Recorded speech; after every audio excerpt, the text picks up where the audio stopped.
Diretso. Baka na yung mamon lang. Wala ra kay surprise, nakalala kong manok. Ay, pwede ni butang adto kay. Pero dili ni gikan sa Korea. Diya na paunay, nagyan ako ron. Pagulit na ako. Dili. Pero gwapo siya. Murag langgam nga manok. Sakto kay. Imo kailan na buntay? Oh.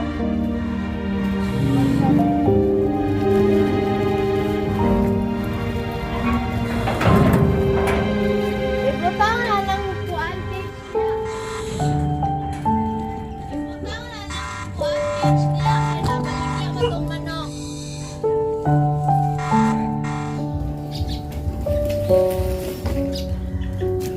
Mabuti na lang may ano dito, may cage. Di ba may laman ito dati? Ha? Ibaligya na mo. Ibalik yan ninyo. May nakapalit ko gahin. Nakabili ako ng iba.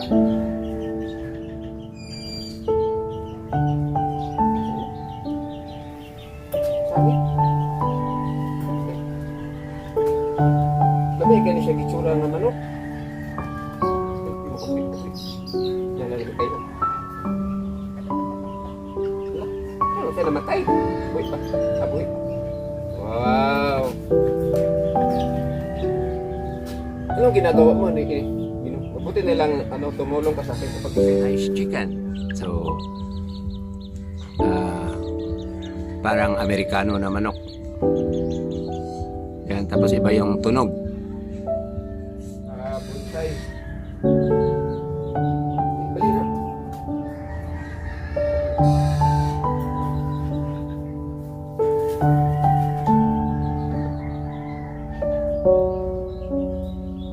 Sige, mag-ilis ako dahil tiwasan na lang tong bonsai. Pag-alot, kipasin. Basta makatabang ko niyo. Or ako rin ikutan sa ribagay. Sunod.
may dala ako yung mga Korean foods na i-prepare mo lang para sabay tayo mga o pamahaw o pagkain ng almusal.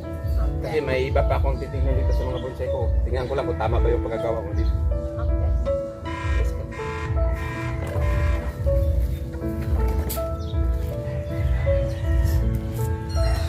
So, maasahan na itong anak ko. Yan. Maganda pagkakat. Parang yung sa Boulevard. Kung napapansin ninyo, kung sino yung nakakita sa Acacia ng Boulevard, ganito ang itsura. So, siguro naglagi siya napunta doon. Nagaya niya itong bonsai na Acacia nga natumba. Pero kailangan ko pa itong putulin dito. Pangit. Yun lang matira. So, darating ko lang so mga around a week. Umuwi ako sa lugar namin. This morning, ito lang masishare ko sa inyo regarding my arrival. Kasi bigla na bumalik ako agad. Kung alam, nag-vlog pa yan yung anak ko. Nasabay na kita tuloy kami. So, for this morning, maraming salamat sa panonood. Ito lang masishare ko sa inyo. Already Saturday. So maraming salamat sa panonood. God bless you all. Have a nice morning. Bye-bye. Kain.